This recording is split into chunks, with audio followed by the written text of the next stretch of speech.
So guys इस पूरा week भी बीएसई लिमिटेड रीटेस्टिंग फेज पर ही देखने को मिला। रीटेस्टिंग फेज आपको मालूम है जो कि धीरे धीरे करके करेक्शन लेकर के आता है।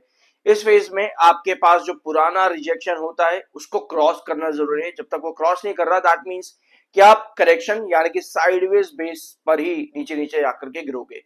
और यही चीज कंटिन्यूसली लगभग जुलाई 1 तारीख से बीएसई लिमिटेड में देखने को मिल रही है।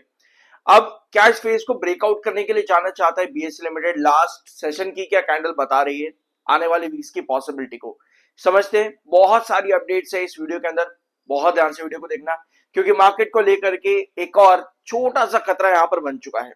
ठीक है, बट देखना यह है कि कितना इंपैक्ट देखने को मिल सकता है। ज्यादातर मार्केट एक्सपर्ट्स और एनालिस्ट का पॉइंट ऑफ व्यू क्या है कंपनी को लेकर के अभी के लिए? मार्केट एक्सपर्ट्स का कहना है कि ज्यादातर एस्टिमेट्स जो है कंपनी ने बीट किए हैं रीसेंट क्वार्टर रिजल्ट के अंदर। ठीक है, रिसेंटली कंपनी ने जून क्वार्टर के रिजल्ट्स दिए थे, वहां पर काफी सारे एस्टिमेट्स कंपनी ने बीट किए। फॉर एग्जांपल एक्सपेक्टेशन, कंपनी का रेवेन्यू जो आया है एक्सपेक्टेशन से वो 7.5% ऊपर रहा। कंपनी का ईपीएस भी 6.5% एस्टिमेट्स के ऊपर देखने को मिला। तो कंपनी ने एस्टिमेट्स यहां पर तोड़े हैं, अर्निंग एस्टिमेट्स कंपनी ने ब्रेकआउट करे, जो कि किसी भी कंपनी के लिए अच्छी बात होती है। अब इसके बाद में कंपनी में आपको करेक्शन देखने को मिल रही है। ऑफ कोर्स जो आपका चार्ट पैटर्न है वो इसी चीज को इंडिकेट कर रहा है कि साइडवेज करेक्शन ही चलेगी, जैसा मैंने वीडियो की शुरुआत में आपको भी बताया। लेकिन इस रिजल्ट के बाद में मार्केट एक्सपर्ट्स की जो एक्सपेक्टेशन थी वो भले ही टूटी है यहाँ पर, यानी कि उनके अच्छे नंबर कंपनी ने दिए, उसके बावजूद भी जो टारगेट्स है मार्केट एक्सपर्ट्स की तरफ से वो काफी मिक्स देखने को मिल रहे हैं। जैसे हाईएस्ट टारगेट्स लगभग 4850 तक जा रहे हैं, वेयर एज कुछ टारगेट्स बहुत लो है और पेसिमिस्टिक पॉइंट पर देखने को मिल रहे हैं ₹3000 तक के। तो मार्केट एक्सपर्ट्स का जो पॉइंट ऑफ व्यू यहाँ पर है वो काफी अप्स एंड डाउन्स में देखने को मिल रहा है, जिसकी वजह से कुछ मार्केट एक्सपर्ट्स जैसे कि आईसीआईसीआई सिक्योरिटीज, इनका टारगेट ₹3530 का 6 अगस्त यानी कि इसी हफ्ते इन्होंने अपने टारगेट्स कंपनी के रिगार्डिंग दिए थे। होल्ड की रेटिंग इनकी है, टारगेट 3530 पे है। नेक्स्ट आते हैं मोतीलाल ओसवाल, इन्होंने भी न्यूट्रल रेटिंग यहां पर दी, यानी कि बाइंग की रेटिंग अभी तक आपको दो मार्केट एक्सपर्ट्स की तरफ से देखने को नहीं मिली है। ₹3900 का इन्होंने टारगेट दिया, इसी हफ्ते इन्होंने भी अपनी ये टारगेट जो है कंपनी के रिगार्डिंग प्रोवाइड करे हैं। नेक्स्ट आते हैं प्रभुदास लीलाधर, इन्होंने बाइंग की रेटिंग जरूर दी है यहाँ पर और टारगेट भी काफी बड़ा दिया है ₹4850 का इसी हफ्ते के अंदर। अब ये जितने ही मार्केट एक्सपर्ट्स और ब्रोकरेज हाउसेज है इन सभी के कुछ एस्टिमेट्स होते हैं। एस्टिमेट्स यानी कि इस फाइनेंशियल ईयर के अंदर और आने वाले फाइनेंशियल ईयर में कंपनी का एबिटा, कंपनी का केपेक्स, कंपनी का पी रेशियो या जो भी रिक्वायर्ड एसेंशियल चीजें होती हैं किसी भी कंपनी में वो किस तरह से ग्रो करनी चाहिए, इसको लेकर के एस्टिमेट्स सभी मार्केट एक्सपर्ट्स और ब्रोकरेज हाउसेज ने दिए हैं। आप देखना ये है कि इन एस्टिमेट्स के ऊपर कंपनी का मंथली डाटा किस तरीके से प्रोग्रेस करता है। जितना कंपनी मंथली डाटा पर प्रोग्रेस करती है उतने ही अच्छे एस्टिमेट्स जो है यानी कि माना जाता है कि अचीव कर पाएगी कंपनी, और जितने एस्टिमेट्स कंपनी अचीव कर पाएगी यानी कि वो टारगेट्स भी उतना जल्दी अचीव कंपनी के होते हैं। ये एक फैक्टर है। लेकिन अपार्ट फ्रॉम दिस आपको मार्केट चार्ट्स, टेक्निकल्स, ये तीन फैक्टर्स को हमेशा ध्यान पर रखना चाहिए कभी भी एंट्री या फिर एग्जिट डिसाइड करने से पहले। ऑलराइट, अब आते हैं आपके नेक्स्ट पॉइंट पे। ये है खबर जो कि मार्केट के लिए कुछ खास अच्छी देखने को नहीं मिल रही है।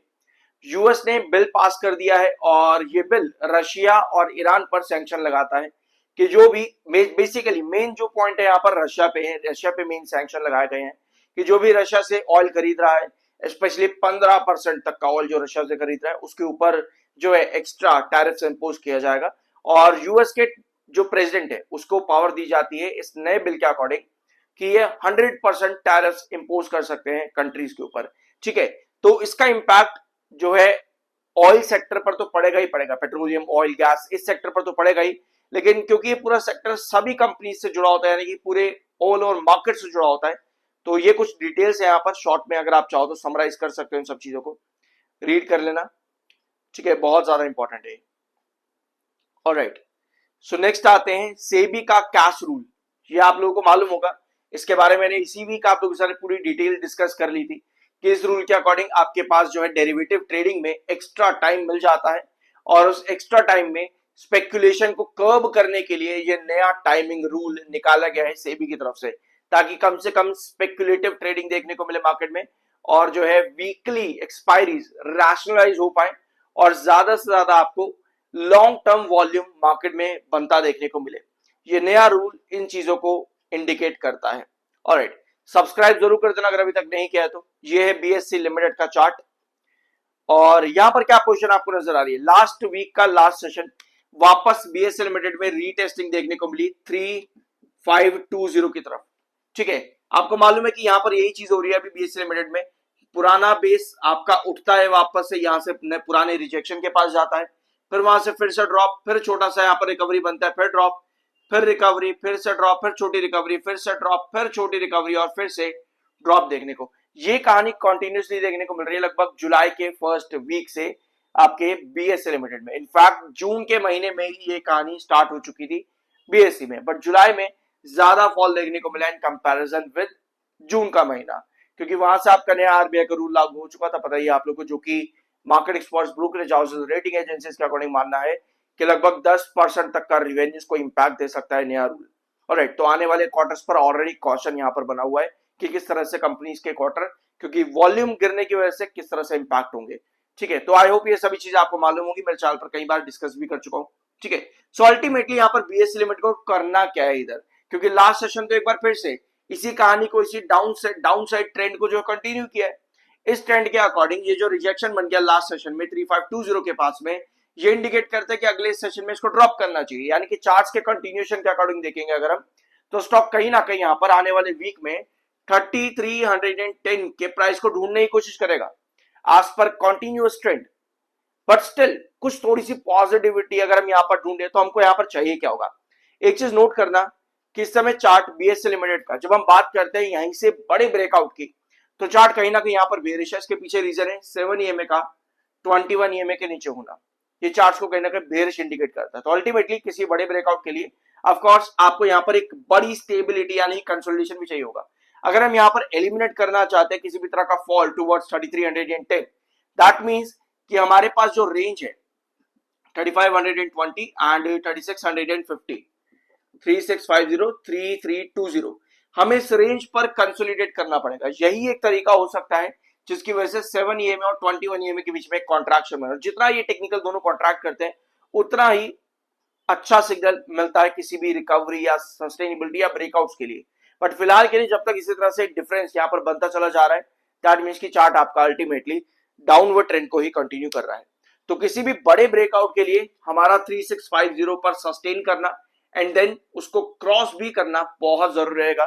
तब तक के लिए लॉन्ग टर्म एंट्रीज यहां पर कहीं ना कहीं इन्वेस्टर्स अवॉइड करते देखने को मिल रहे हैं, और शॉर्टर्स जो कि ट्रेडर पर्सपेक्टिव या इंट्राडे पर्सपेक्टिव से एक रेंज के अंदर बार बार आपको रीबाउंड करते देखने को मिलता है, क्योंकि एक चार्ट जब फॉलो बार बार होता है ना तो वहां पर शॉर्टर एक्टिव हो जाता है, क्योंकि उनको एक चीज नजर आती है कि भैया बार बार एक चार्ट के अंदर अगर ये वापस से एक पुराने बेस ट्रेंड के पास आकर के रिकवर होगा तो यहाँ पर एंट्री करते हैं, देन पुराने बेस या रिजेक्शन के पास जाकर के, जैसे आपको यहाँ पर एक बेस दिख रहा है, या आपका रिजेक्शन बनेगा नीचे से ऊपर जाते हुए, वहां पर वो अपना प्रॉफिट बुक कर लेते हैं। तो शॉर्टर्स का गेम बहुत ज्यादा कंटिन्यूसली यहाँ पर फ्रीक्वेंटली देखने को मिल रहा है, वेयर लॉन्ग टर्म कहीं ना कहीं इंतजार कर रहे हैं कि इस पैटर्न को ये तोड़े और 3650 इस वाले ट्रेंड को क्रॉस करके सस्टेन करे, तभी कोई लॉन्ग टर्म इन्वेस्टर की पॉसिबिलिटी यहां पर बनती है। फिलहाल एक चीज और नोट करना, अभी कुछ कमेंट्स थे मेरे पिछले वीडियो के अंदर कि भाई लॉन्ग टर्म का क्या है, लेकर के बैठ जाओ, सबसे बढ़िया चीज है, लॉन्ग टर्म से बढ़िया कोई चीज मार्केट के अंदर होती ही नहीं है, एक्चुअल रियलिटी भी यही है। लेकिन लॉन्ग टर्म की जब बात आती है ना तो आपको यह भी देखना होता है कि in a long run, for example मैं 6 महीनों के लिए लॉन्ग टर्म जा रहा हूं, तो इन अ लॉन्ग रन आने वाले 6 महीनों का विजन मेरा क्या होना चाहिए। टारगेट नहीं कि भैया आने वाले 6 महीनों में 5000 हो जाएगा या 6-7 हजार हो जाएगा, वो नहीं, रादर आपको ये पता होना चाहिए कि आने वाले 6 महीनों में कितनी ज्यादा सर्टेनिटीज है। फॉर एग्जाम्पल कहीं कोई सेबी का नया रूल तो लागू नहीं हो जाएगा जिसका इंपैक्ट बीएससी लिमिटेड के रेवेन्यूज या कंपनी के वॉल्यूम या डेरिवेटिव्स के ऊपर पड़े, कोई ऐसा नया रूल तो लागू नहीं होने वाला। कहीं आरबीआई की जैसा अभी पॉलिसी आई प्रोप्राइटरी ट्रेडिंग को लेकर के, इस तरह कोई नया रूल तो नहीं आने वाला, या मार्केट को लेकर के जैसे यूएस ईरान है इस तरह की कोई अनसर्टेनिटी तो नहीं बनने वाली।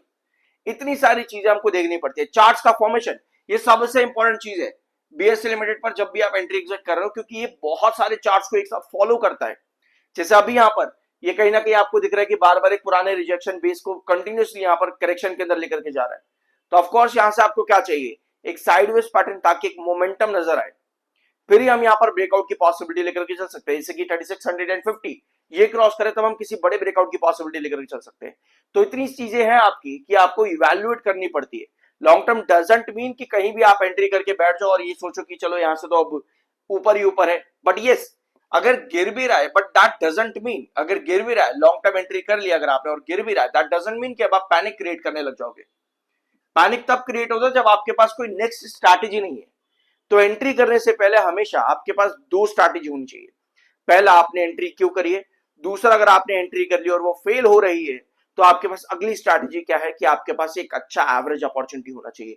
और वो कैसे निकलता है, क्योंकि अगर आप लोगों ने ये चार चीजें इवैल्यूएट नहीं करी थी एंट्री करने से पहले, तो अब आपको इन चार चीजों को इवैल्यूएट करना है ताकि आप एक अच्छा एवरेज भी कर सको। आई होप यहां पर आपको कुछ नया जानने को मिला होगा। ठीक है, मैंने आपके साथ अप ट्रेंड के अंदर और ब्रेकआउट की क्या पॉसिबिलिटी कैसे बन सकते हैं वो भी मैंने आपको यहाँ पे बता दिए। और अगर चार्ट कंटिन्यूसली इसी तरह से फॉलो करता है तो उसका नेक्स्ट जो है टारगेट और ट्रेंड क्या देखने को मिलता है, मैंने आपके सामने वो भी डिस्कस यहाँ पर कर दिया है। कुछ नया जानने को मिला हो सब्सक्राइब करना। मिलता अगले वीडियो में।